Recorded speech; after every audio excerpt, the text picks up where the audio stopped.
नमस्कार दोस्तों। जो हम आपके लिए प्रैक्टिस सेट चला रहे हैं इलेक्ट्रीशियन ट्रेड के लिए, उसमें प्रैक्टिस सेट नंबर 16 है।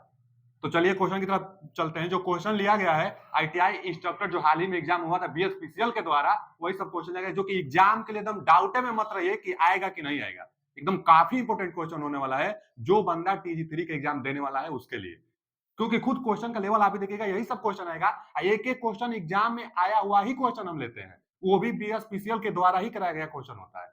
तो बहुत ज्यादा इंपोर्टेंट होने वाला है। बाकी प्रीवियस ईयर का क्वेश्चन तो हम करा ही दिए हैं, आप जाकर देख सकते हैं।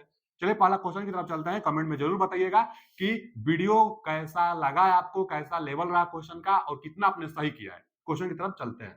दिया है कि 60 हर्ट्ज आवृत्ति वाली जाया तरंग मतलब साइन वेव का आवर्तकाल कितना होता है। आवर्तकाल पूछा है। सबसे पहले तो कई बार यह पूछ लेता है ना, आवर्तकाल का मात्रक क्या होता है। तो आवर्तकाल का मात्रक प्रति सेकंड होता है। और क्या होता है आवर्तकाल, तो कुल दोलन बटा में कुल समय आवर्तकाल होता है, अथवा फ्रीक्वेंसी का व्युत्क्रमानुपाती आवर्तकाल कहलाता है। फ्रीक्वेंसी का व्युत्क्रमानुपाती आवर्तकाल कहलाता है। अच्छा जी, तो फ्रीक्वेंसी यहां दिया है 60 हर्ट्ज दिया है, तो 60 हर्ट्ज रख देंगे तो आवर्तकाल आ जाएगा। आवर्तकाल का मात्रक क्या बताएंगे हम लोग, सेकंड बताएंगे। आवर्तकाल, काल माने टाइम, समय है ना, तो सेकंड बताएंगे।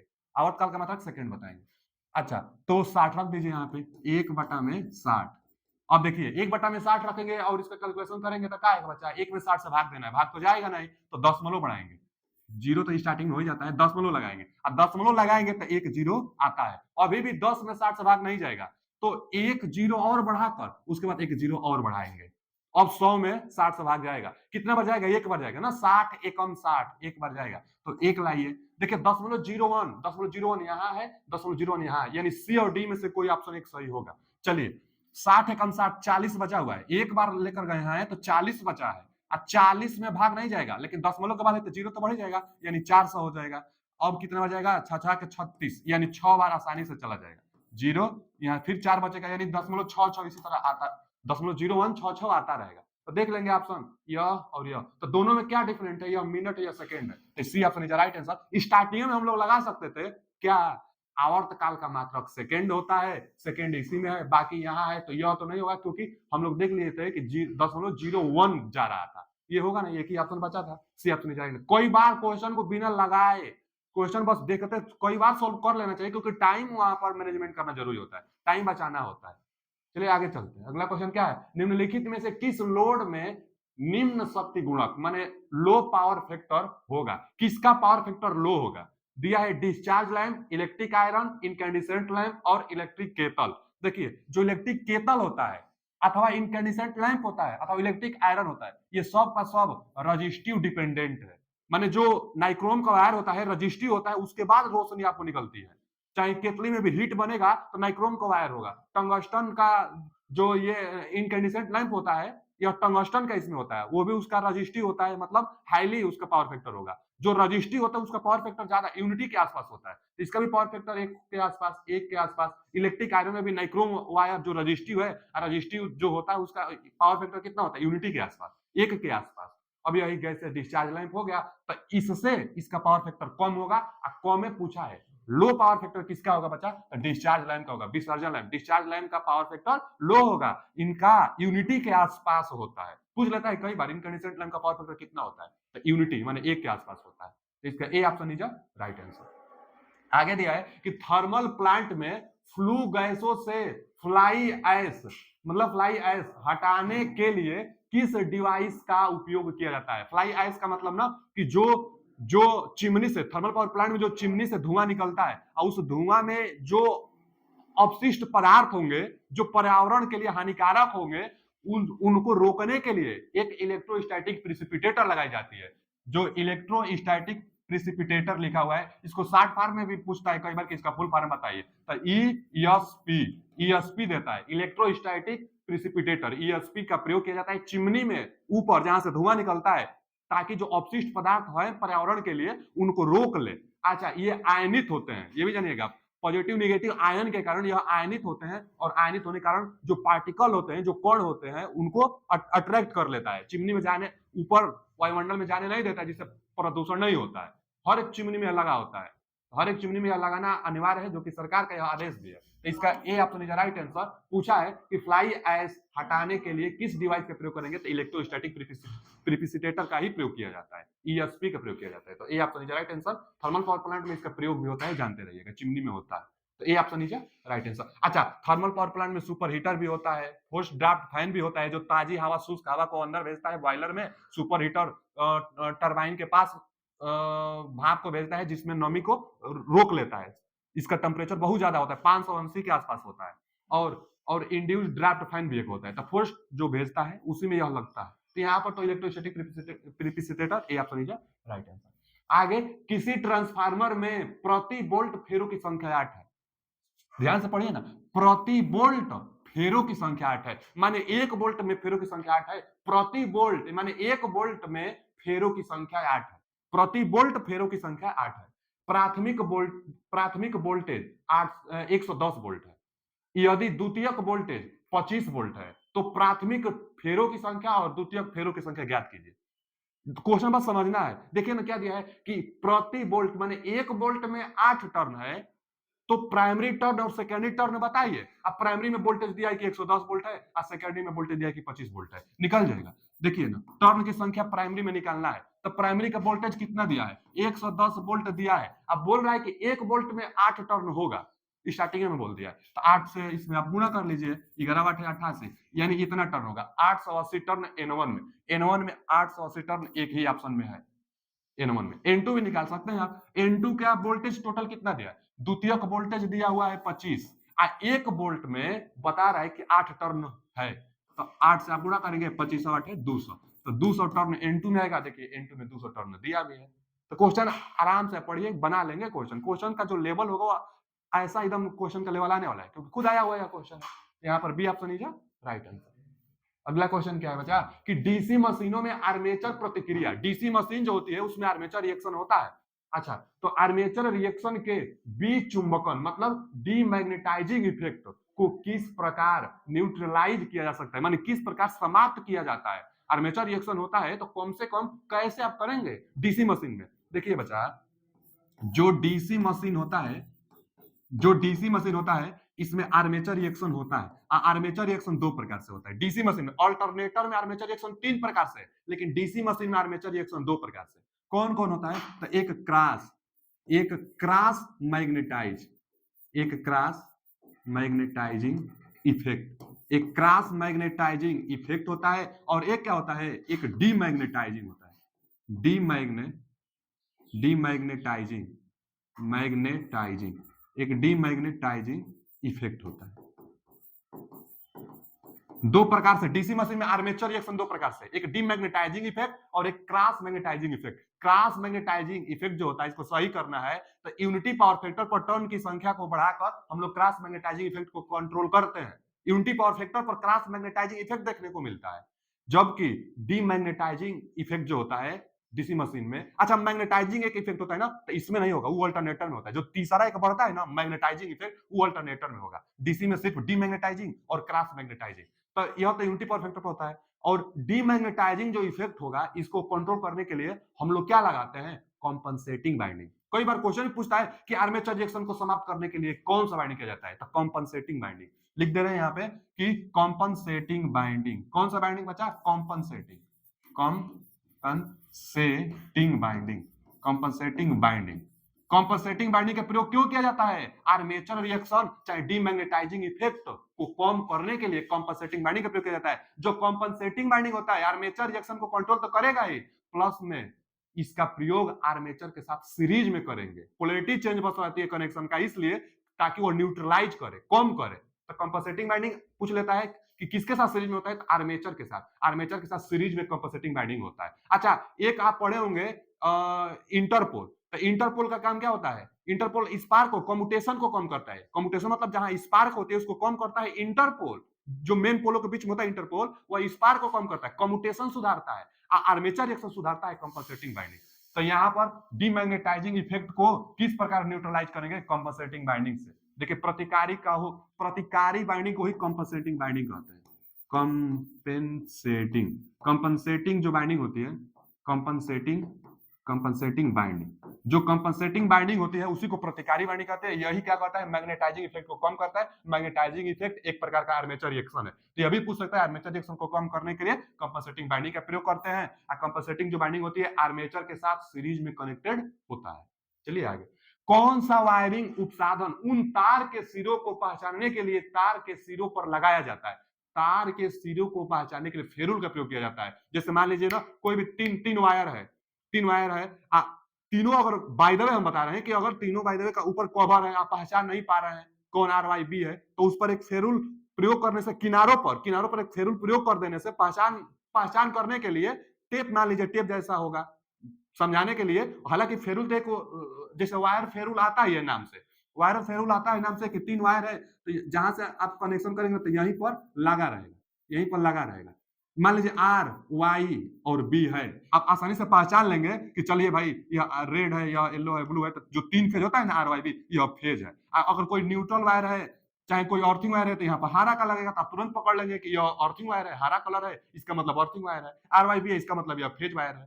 तो कलर रहेगा तभी ना पहचान पाएंगे। इतना कलर नहीं दिख रहा है आपको, लेकिन फेरुल का प्रयोग होने से कलर आसानी से दिखाई देता है या रंगीन होता है और आप पकड़ लेते हैं। तो वही पूछा यहाँ पर कि पहचान के लिए तार के सिरों पर लगाया जाता है, फेरुल लगाया जाता है। याद करिएगा, वायर फेरुल लगाया जाता है। आप नेट पर भी सर्च मार सकते हैं, कि वायर फेरुल, तो तुरंत आ जाएगा उसका पिक्चर, आप समझ सकते हैं कि वायर फेरुल। अच्छा यही है, आप देखे होंगे वायर फेरुल। आगे अगला क्वेश्चन क्या है, एक शून्य अग्र शक्ति गुणक, अग्र मतलब लीडिंग पावर फैक्टर 0 यहां लीडिंग होना चाहिए, L E, leading power factor load के लिए प्रत्यावर्तक मतलब अल्टरनेटर में आर्मेचर प्रतिक्रिया प्रभाव का प्रतिकार किस प्रकार किया जा सकता है? मतलब खत्म किस प्रकार, न्यूट्रलाइज किस प्रकार किया जा सकता है? किसको न्यूट्रलाइज करना है बच्चा? तो 0 लीडिंग पावर फैक्टर को, किसमें? अल्टरनेटर में आ गया। इससे पहले डीसी मशीन था, अब अल्टरनेटर। जब जब अल्टरनेटर अथवा सिंक्रोनस मोटर की बात आए तो आप भी कर्व जरूर बनाइएगा। भी कर्व किसके बीच में बनता है? आर्मेचर करंट और फील्ड करंट के बीच में भी कर्व बनता है। पूछता है क्वेश्चन, भी कर्व किसके बीच में बनता है? तो आर्मेचर करंट और फील्ड करंट के बीच में बनता है। भी कर्व का मतलब एक कर्व बनता है जो भी टाइप का होता है। अच्छा, जो यहाँ पर सबसे कम जो आर्मेचर करंट देता है यही होता है यूनिटी पावर फैक्टर। जो सबसे कम होता है ना, यही होता है unity power factor. Unity power factor पर, अच्छा अल्टरनेटर में भी आर्मेचर रिएक्शन होगा? जी होता है। डीसी मशीन में 2 प्रकार से आर्मेचर रिएक्शन हम बताए थे, एक डीमैग्नेटाइज, एक क्रॉस मैग्नेटाइज। अल्टरनेटर में 3 प्रकार से आर्मेचर रिएक्शन होता है। एक क्रॉस मैग्नेटाइज तो होगा ही, वह यूनिटी पावर फैक्टर पर होगा। और एक क्या होता है, एक मैग्नेटाइजिंग इफेक्ट होता है। मैग्नेटाइजिंग इफेक्ट आर्मेचर रिएक्शन होता है। तो मैग्नेटाइजिंग किधर होगा? लीडिंग पर होगा। यूनिटी पावर फैक्टर से इधर लीडिंग मिलता है। अच्छा, लीडिंग किसमें मिलता है? लीडिंग किसमें मिलता है? अल्टरनेटर में। हम अल्टरनेटर के लिए बता रहे हैं। इधर क्या मिलेगा बच्चा? लैगिंग मिलेगा। आप जानते होंगे ना लैगिंग लीडिंग।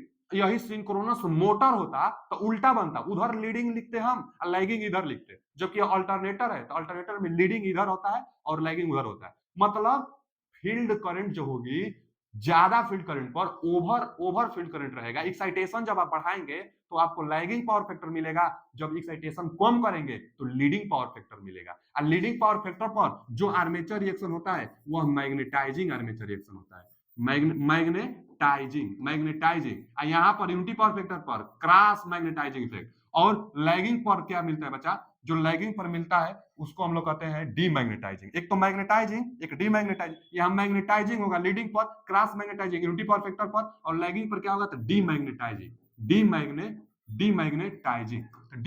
होगा लैगिंग पर। 3 प्रकार से आर्मेचर रिएक्शन होगा। अब यह मैग्नेटाइजिंग है। कई बार पूछता है मैग्नेटाइजिंग इफेक्ट को कम कर, यही क्वेश्चन भी है। 0 लीडिंग पावर फैक्टर यही ना है, लीडिंग पावर फैक्टर यही है। तो लीडिंग पावर फैक्टर की जब जब बात करेगा फील्ड करंट का मान कम होना चाहिए, और जब जब लैगिंग पावर फैक्टर की बात करेगा तो फील्ड करंट का मान ज्यादा होना चाहिए। यहाँ क्वेश्चन क्या कर रहा है कि 0 लीडिंग पावर फैक्टर लोड के लिए अल्टरनेटर में आर्मेचर प्रतिक्रिया प्रभाव को किस प्रकार कम किया जाएगा? तो फील्ड करंट कम करके। फील्ड उत्तेजन धारा में वृद्धि करके नहीं, फील्ड वाइंडिंग फेरों की संख्या में वृद्धि करके नहीं, उत्तेजन धारा में कमी करके। तो क्षेत्र उत्तेजन धारा में कमी, फील्ड उत्तेजन धारा में कमी। C option is right answer. यहाँ दिया है कि फेरों में कमी, तो नहीं, क्षेत्र उत्तेजन धारा में कमी करके। क्षेत्र उत्तेजन मतलब फील्ड, यही तो है। फील्ड में धारा में कमी करके लीडिंग पावर फैक्टर को कम करेंगे अर्थात मैग्नेटाइजिंग इफेक्ट को कम करेंगे। तो क्वेश्चन बहुत ज्यादा यहां से बनता है, बहुत ज्यादा, हर बार हम इसको बताते हैं। एक बार बस समझ लेंगे, थ्योरी भी आप जाकर पढ़ लीजिए, उसके बाद क्वेश्चन देखिएगा कितना क्वेश्चन इससे बनता है। तो यहाँ पर देख लेंगे लीडिंग पावर फैक्टर है तो फील्ड धारा को कम करना होगा, C option is right answer. अगला क्वेश्चन देखिए, यहाँ लिखा भी है, अल्टरनेटर लिखा है ना, 3 प्रकार से आर्मेचर रिएक्शन होता है, एक क्रॉस मैग्नेटाइजिंग, एक डीमैग्नेटाइजिंग, एक मैग्नेटाइजिंग। आर्मेचर रिएक्शन 3 प्रकार से, क्रॉस मैग्नेटाइजिंग, डीमैग्नेटाइजिंग, मैग्नेटाइजिंग। हम बताए थे मैग्नेटाइजिंग लीडिंग के केस में होगा, डीमैग्नेटाइजिंग लैगिंग के केस में होगा, फील्ड करंट ज्यादा होने पर, फील्ड करंट कम होने पर। Cross magnetising unity power factor पर लिखा है, यूनिटी पावर फैक्टर पर क्रॉस और जीरो। देखिए लैगिंग पावर फैक्टर पर डीमैग्नेटाइजिंग हम लिखे ही थे और लीडिंग पावर फैक्टर पर मैग्नेटाइजिंग हम लिखे थे। बहुत बार क्वेश्चन बनता है, सीधा यही पूछ लेता है कि लीडिंग पावर फैक्टर पर आर्मेचर रिएक्शन कैसा होगा, तो मैग्नेटाइजिंग आर्मेचर रिएक्शन होगा। तो हम जानते रहिएगा। अगला क्वेश्चन क्या है बच्चा कि डीसी 4 पोल सिंप्लेक्स वेव बाइंडिंग मशीन में एक चालक का प्रतिरोध 10.1 ओम है। एक चालक का प्रतिरोध एक चालक का प्रतिरोध 10.1 ओम है और इसमें 48 चालक है, टोटल 48 चालक है। आर्मेचर बाइंडिंग का प्रतिरोध कितना होगा? अहे दादा, आर्मेचर बाइंडिंग का प्रतिरोध पूछ लिया है, आर्मेचर बाइंडिंग का प्रतिरोध पूछ लिया है। हम जानते हैं आर्मेचर बाइंडिंग का प्रतिरोध 1 ओम अथवा 1 ओम से कम होना चाहिए, 1 ओम अथवा 1 ओम से कम होना चाहिए, 1 ओम अथवा 1 ओम से कम होना चाहिए। लो एक ही ऑप्शन है 10.3 ओम। बढ़ जाएंगे आगे, टाइम बच जाएगा हमारा। आर्मेचर प्रतिरोध का मान 1 ओम से कम होता है, 1 ओम से कम एक ही ऑप्शन है 10.3 ओम। अच्छा कैसे लगेगा सवाल? तो लग जाएगा, एक चालक का प्रतिरोध 10.1 ओम है और टोटल चालक कितना है? 48। तो टोटल प्रतिरोध कितना हो जाएगा? टोटल प्रतिरोध कितना होगा? 48 में 10.1 से गुणा करेंगे तो 4.8 ओम टोटल प्रतिरोध होगा। लेकिन यहां दिया क्या है? वेव बाइंडिंग मशीन है और वेव बाइंडिंग में पैरेलल पाथों की संख्या 2 होता है। तो वेव बाइंडिंग में पैरेलल पाथों की संख्या कितना होगा बच्चा? 2 होगा। वेव बाइंडिंग में पैरेलल पाथों की संख्या 2 होगी। अच्छा पैरेलल पाथों की संख्या 2 होगी, लेकिन 4 पोल सिंप्लेक्स बोला है, 4 पोल, तो एक पोल का कितना रेजिस्टेंस आ रहा है पहले ये निकाल लिया जाए। टोटल प्रतिरोध इतना है और 4 पोल है, भाग दीजिए, 4 एकम 4, 4 दूना के 8, 1.2 ओम एक पोल के लिए आ रहा है। तो दो पाथ बनेंगे ना, तो एक का मतलब 1.2 ओम यहाँ पहला पाथ के लिए और दूसरा पाथ के लिए भी 1.2 ओम। अब दो वे बाइंडिंग में 2 पाथ होता है, तो इसका हम लोग क्या कर देंगे, इसका इक्विवेलेंट निकालेंगे, तभी तो आर्मेचर प्रतिरोध आएगा या टोटल आर्मेचर प्रतिरोध निकल कर आएगा। तो इक्विवेलेंट निकालेंगे, पैरेलल में है, लगाइए 1/r बराबर 1/r1 धन 1/r2। चाहे जब 2 रहता है तो दोनों का गुणनफल बटा में दोनों का योगफल कर देते हैं। आर निकालने के लिए जब 2 रेजिस्टेंस पैरेलली हो तो क्या किया जाता है, इक्विवेलेंट निकालने के लिए कि R1 गुणे R2 बटा में R1 प्लस R2 कर दिया जाता है जब 2 पैरेलल में होते हैं तब। तो बस मान भर दीजिए, दोनों का गुणनफल कर दीजिए, 1.2 गुण 1.2 बटा में दोनों का योगफल कर दीजिए तो 2.4, 2.4।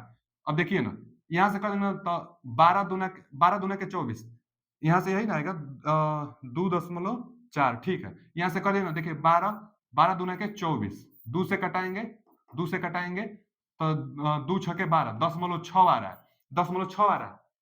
अच्छा यहाँ 4 पोल था, 4 पोल था तो यहाँ हमको 4 से भाग देना चाहिए था, हालांकि चलिए 10.6 आया हुआ है अभी, तो ये टोटल जो 10.6 आया है, एक पाथ के लिए 10.6 आया हुआ है और 2 पाथ के लिए फिर 2 से भाग देंगे तो 10.3 निकल कर आएगा। टोटल कुल मिला के 10.3 निकल कर आएगा, 10.3 ओम यहाँ पर है। तो कैलकुलेशन थोड़ा यहाँ निकालिए वहां निकालिए, फिर 2 पाथ के लिए 2 से भाग दीजिए पैरेलल में, इसलिए पैरेलल वाला फॉर्मूला लगाइए, थोड़ा सा जटिलता होगी ना, कुछ नहीं आपको ध्यान देना है, आपको बस ये ध्यान देना है कि भैया आर्मेचर बाइंडिंग का प्रतिरोध 1 ओम से कम होता है, 10.3 हमेशा सही होगा बाबू, हमेशा सही होगा। तो 10.3 ए ऑप्शन इज राइट आंसर। यहाँ 10.6 आया था, 2 से फिर भाग दिए तो 10.3 निकल कर आया। क्यों 2 से फिर भाग दिए? क्योंकि पैरेलल पाथों की संख्या 2 है, यहाँ पैरेलल में था इसलिए हम पैरेलल वाला कॉम्बिनेशन निकालकर 10.6 लाए थे। चलिए आगे चलते हैं। अगला क्वेश्चन क्या है? अगला क्वेश्चन है निम्नलिखित में को सुलेमित कीजिए, मतलब मिलान करना है। क्या है? सूची 1 और सूची 2 से मिलान करिए। दिया है ज्योति अभिवाह, इसको फ्लक्स कहते हैं ना, ज्योति फ्लक्स। तो ज्योति फ्लक्स का मात्रक लक्स नहीं होगा, लूमेन होगा। कई बार हम बताते हैं कि ज्योति फ्लक्स का मात्रक लक्स नहीं होगा, लूमेन होगा। तो ज्योति फ्लक्स का मात्रक लक्स नहीं होगा, लूमेन होगा, यानी पहला का चौथा, पहला का चौथा, पहला का चौथा यहाँ है, पहला का चौथा यहाँ है, यानी सी और डी में से कोई एक होने वाला है। और आप किसका जानते होंगे? दास्ता का जानते होंगे। ज्योति तीव्रता दास्ता का मतलब कैंडला होता है, चाहे तीव्र दास्ता का लुमेन प्रति वाट होता है, दास्ता का लुमेन प्रति वाट, और तीव्रता का मात्रा कैंडला, यानी बी का दूसरा, ये नहीं होगा, बी का दूसरा देखिए इसमें है तो यही सही होगा। और यही ना दोनों में से छटना था, तो यही सही होगा, बी का दूसरा। सी प्रतिदीप्ति है, तो इल्यूमिनेंस का मात्रक तो लक्स होता है, तो इल्यूमिनेंस का मात्रक लक्स ए, तो सी का वन भी दिया है। आगे दक्षता लुमेन प्रति वाट होता ही है, दक्षता का लुमेन प्रति वाट होता है, तो तीसरा दिया ही है दक्षता। कई बार यह पूछता है कि लुमेन प्रति वाट किसका मात्रक है, दक्षता का मात्रक होता है। क्यों? क्योंकि इसका फार्मूला भी होता है ना, फार्मूला क्या होता है इसका, तो लुमेन जो टोटल जितना भी हमारे पास फ्लक्स होगा, वह फ्लक्स टोटल फ्लक्स बटा में टोटल पावर, माने आउटपुट बटा में इनपुट, तो इनपुट हम लोग पावर देंगे तो P बराबर वी आई, तो P बराबर वी आई, चाहे P लिख लीजिए, अब पावर का मात्रक वाट होता है, इसलिए वाट और लुमेन टोटल फ्लक्स ले, तो लुमेन प्रति वाट इफिशियंसी का मात्रक होता है, दक्षता का मात्रक होता है। मात्रक बहुत ज्यादा इंपॉर्टेंट है इल्यूमिनेंस वाला अध्याय से, यही क्वेश्चन इसलिए हम लिए थे ताकि एक ही क्वेश्चन में चार चार आपका मात्रक तैयार हो जाए, इसलिए क्वेश्चन लिया गया था, काफी इंपॉर्टेंट होने वाला है यह। तो इसका D option is right answer, आप भी मिला सकते हैं। चलिए आगे चलते हैं। अगला क्वेश्चन क्या है बच्चा?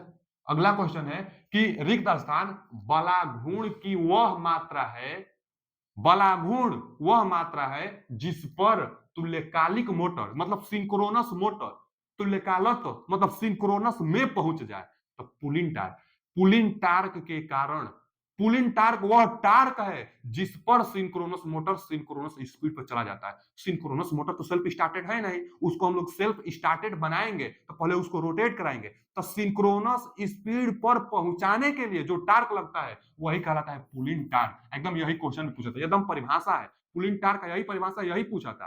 पुलिन टार्क बलाघूर्ण की वह मात्रा है जिस पर सिंक्रोनस मोटर सिंक्रोनस स्पीड पर पहुंच जाते हैं, सिंक्रोनस तुलकत्व में पहुंच जाता है तो पुलिन टार्क कहलाता है, यह परिभाषा है। तो ए ऑप्शन इज राइट आंसर।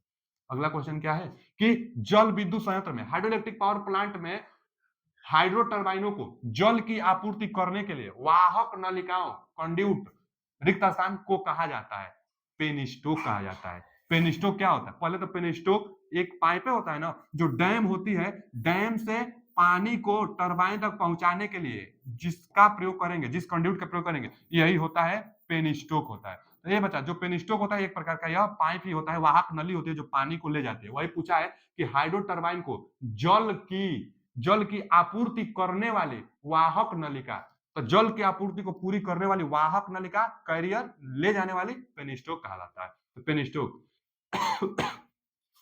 जो पेनिस्टोक होता है, पेनिस्टोक में ही सर्ज टैंक का प्रयोग किया जाता है। ठीक है, तो पेनिस्टोक इसका B option is right answer. अगला क्वेश्चन क्या है कि थ्री फेज सिस्टम में उदासीन चालक के संबंध में निम्नलिखित में से कौन सा कथन सत्य नहीं है? इस यहाँ पर बहुत सावधानी से ध्यान देना होता है, कभी सत्य पूछ लेता है, कभी सत्य नहीं है।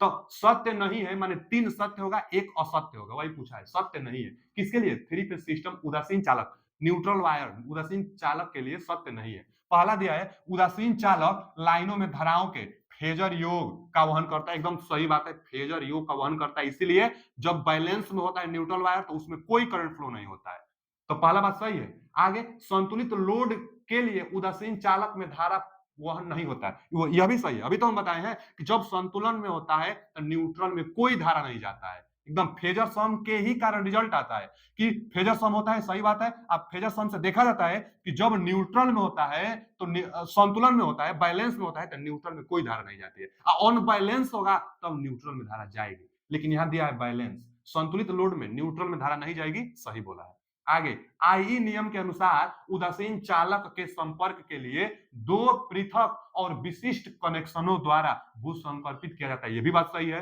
कि भैया दो दो अर्थिंग करना ही चाहिए, तो न्यूट्रल वायर से दो दो अर्थिंग करनी चाहिए, यह भी बात सही है, आई रूल में बताया भी गया है, बात एकदम सही है। असत्य पूछा है, आगे देखिए अब एक ही होगा, उदासीन चालक का अनुप्रस्थ काट, जो उदासीन चालक उसका क्षेत्रफल हमेशा आपूर्ति लाइनों के आकार से 3 गुना होना चाहिए, ये तो गलत का है। कौन गलत है पूछा है तो यही सही होगा, कौन गलत है यही ना पूछा है बच्चा, तो D option is right answer. यह गलत बोला है, क्यों बोल रहा है ना कि 3 गुना होता है, उदासीन चालक 3 गुना नहीं, आधा होता है, लंबाई में एरिया में आधा होता है, जो मेन लाइन है उसका जितना एरिया होगा उससे आधा एरिया तक हम लोग न्यूट्रल वायर का प्रयोग कर सकते हैं, तो आधा तक कर सकते हैं, ये ज्यादा 3 गुना ज्यादा बोला है, तो ज्यादा नहीं लिया जाता है बाबा, कम लिया जाता है, पतला लिया जाता है, इससे पतला कितना था आधा, तो मेन वायर से आपूर्ति सप्लाई से आधा, यहाँ 3 गुना, इसलिए गलत है, गलत पूछा था, तो D option is right answer. अगला क्वेश्चन क्या है कि उच्च गति ऑपरेशन के लिए एसी मोटर को ज्यादा अच्छा माना जाता है, क्योंकि अब देखिए ना, हाई स्पीड ऑपरेशन के लिए एसी को अच्छा मानेंगे, क्योंकि अब देखिए माना जाता है क्योंकि ब्रूस और कम्यूटेटर नहीं होती है, यही बात तो सही है। जब थ्योरी हम पढ़ा रहे थे तो बताए थे कि जो एसी मशीन होती है उसमें कम्यूटेटर ब्रूस की समस्या नहीं होती है, और जब कम्यूटेटर ब्रूस की समस्या नहीं होती है तो स्पार्किंग और वो स्पार्किंग और आर्मेचर रिएक्शन का प्रभाव बहुत कम देखने को मिलता है, बहुत कम प्रभाव। इसलिए हाई स्पीड पर रोटेशन हम लोग करा लेते हैं। तो हाई स्पीड पर रोटेशन कराने का ब्रूस और कम्यूटेटर नहीं होता है, यह बेस्ट उदाहरण है इसका कि ब्रूस और कम्यूटेटर नहीं होता है, इसलिए हाई स्पीड पर एसी को हम लोग ऑपरेट कराते हैं।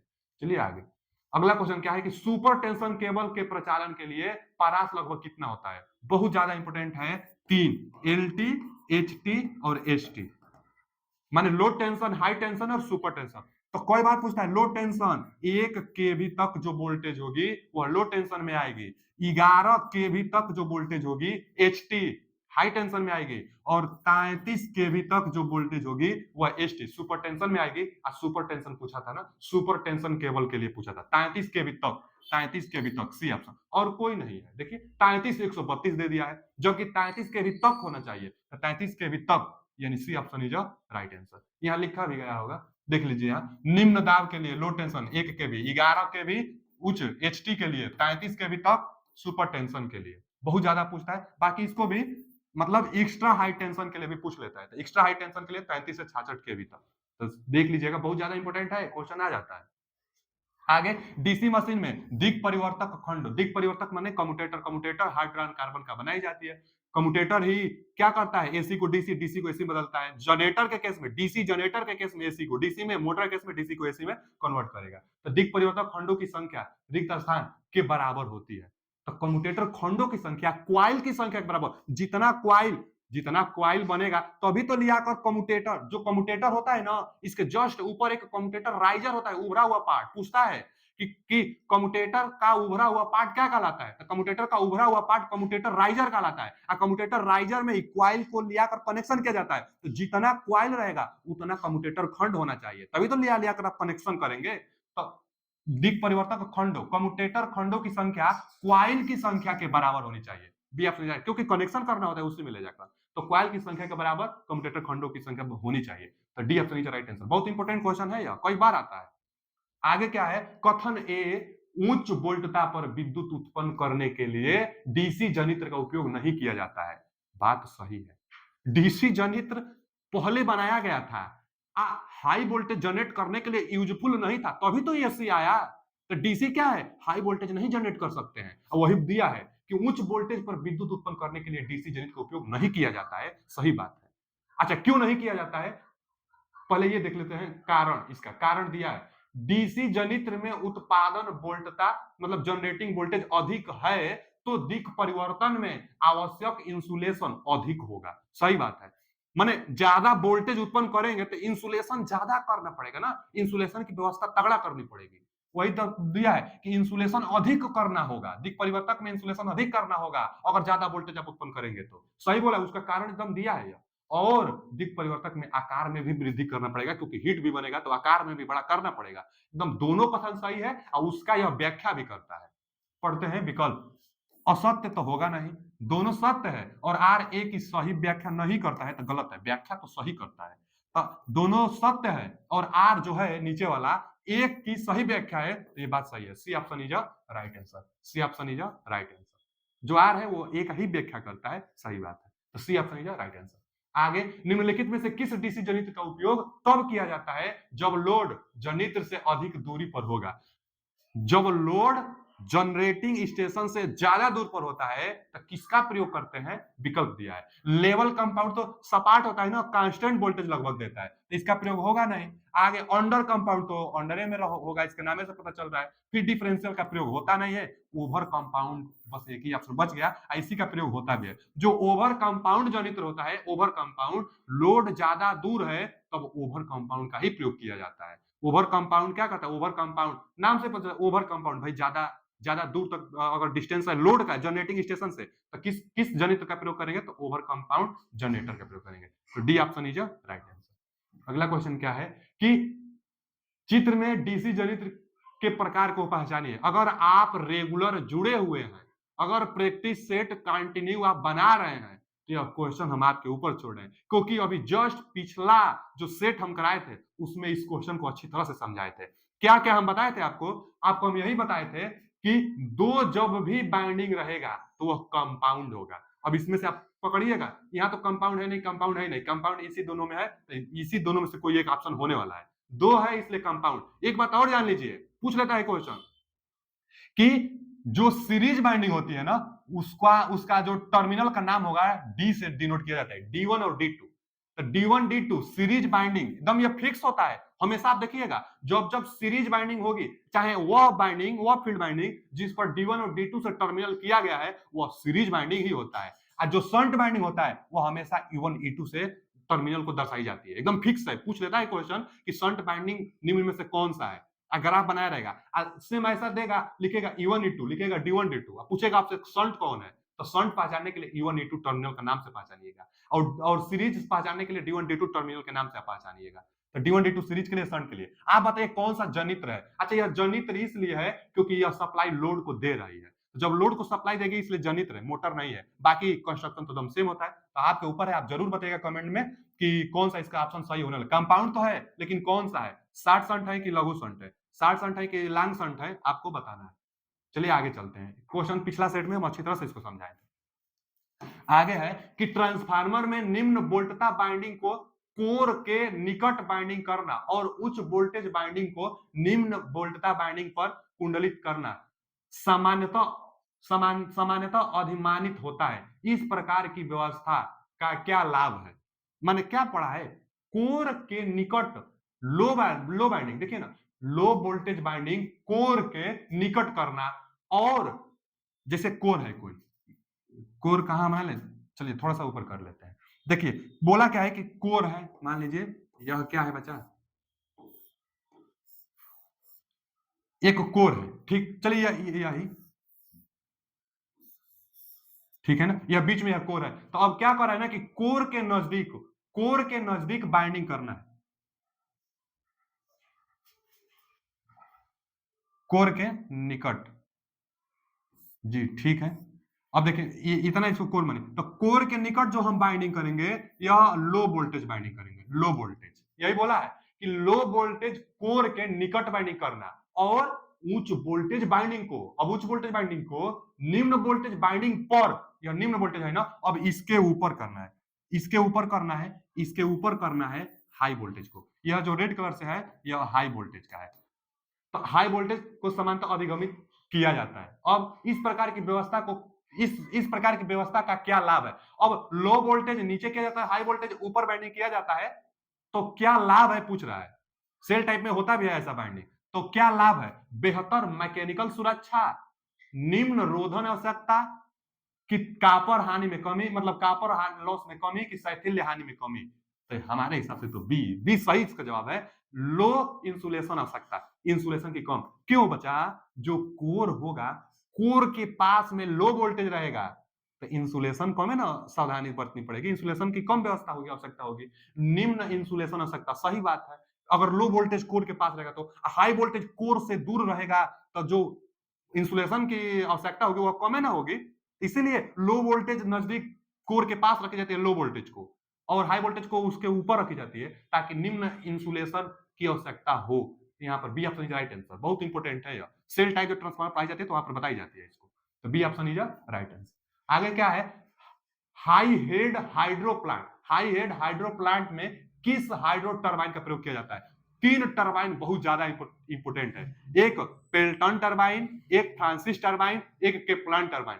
जो पेल्टन टरबाइन होती है हाई हेड के लिए, फ्रांसिस मीडियम हेड के लिए, और केप्लान टरबाइन लो हेड के लिए किया जाता है। यहाँ पूछा है हाई हेड के लिए तो पेल्टन टरबाइन, पेल्टन टरबाइन जो होती है यह हाई हाई हेड के लिए, हाई हेड 300 मीटर से ज्यादा होता है तो हाई हेड कहलाता है।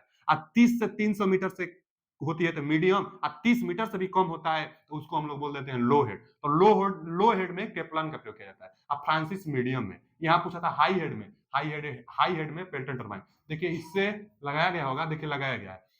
कोई बार क्वेश्चन पूछता है पेल्टन टरबाइन तो हाई हेड के लिए, हेड है ना, हाई हेड के लिए पेल्टन टरबाइन का प्रयोग किया जाता है। और क्या पूछता है, यह किस प्रकार का है? तो आवेग, आवेग मतलब इंपल्स, तो इंपल्स इंपल्स टरबाइन कौन सा है? तो पेल्टन जो टरबाइन होती है वह इंपल्स टरबाइन है। और इसका जो धारा हाइड्रोइलेक्ट्रिक पावर प्लांट है, जो जल की धारा प्रवाह होगी तो उसके स्पर्शीय करके जल की धारा को प्रवाहित कराई जाती है। जो टरबाइन है, जो यह व्हील है, पेल्टन व्हील जो है टरबाइन, उस पर जो धारा जाएगी, स्पर्श करती हुई धारा जाएगी, जल की धारा, तभी वह रोटेट करेगा, तो फिर मैकेनिकल एनर्जी आर्मेचर को रोटेट कराएगी वो। तो पेल्टन व्हील हाई हेड के लिए इंपल्स टरबाइन है और स्पर्शी होती है। उसके बाद फ्रांसिस टरबाइन, तो फ्रांसिस टरबाइन मीडियम के लिए बता ही दिए थे, मीडियम के लिए होता है और यह रिएक्शन रिएक्शन रिएक्शन प्रकार का टरबाइन है और यह भी रिएक्शन, माने यह दोनों रिएक्शन का होता है। जो मीडियम और लो हेड है ना बच्चा, वह रिएक्शन टाइप का होता है। प्रतिक्रिया प्रतिक्रिया दिया है ना, तो रिएक्शन रिएक्शन रिएक्शन टाइप का होता है। पूछ रहा है क्वेश्चन, आवेग और रिएक्शन तो ही ना है, आवेग और रिएक्शन। आवेग बस हाई हेड वाला है, रिएक्शन लो हेड और मीडियम हेड वाला है, रिएक्शन टाइप का। हाँ, इसमें रेडियली होता है मीडियम वाला में, और अक्षीय होता है कैप्लान, कैप्लान मतलब लो हेड वाला में। तो कैप्लान लो हेड के लिए जितना हम बताए हैं इसी से क्वेश्चन बनता है, बाकी इससे बाहर एक भी क्वेश्चन नहीं बनता है। एकदम एक बार आपने कॉपी पर आप नोट डाउन करिए ताकि याद हो जाए आपको, क्वेश्चन बनता है यहाँ से, बहुत इंपॉर्टेंट है यह टेबल। अगला क्वेश्चन क्या है बच्चा, कि परिपथ विच्छेदक में आर्कन समय, आर्किंग टाइम को किस प्रकार परिभाषित किया जाता है? माने सर्किट ब्रेकर में, सर्किट ब्रेकर में आर्किंग टाइम क्या कहलाता है? तो आर्किंग टाइम माने आग पकड़ने वाला टाइम।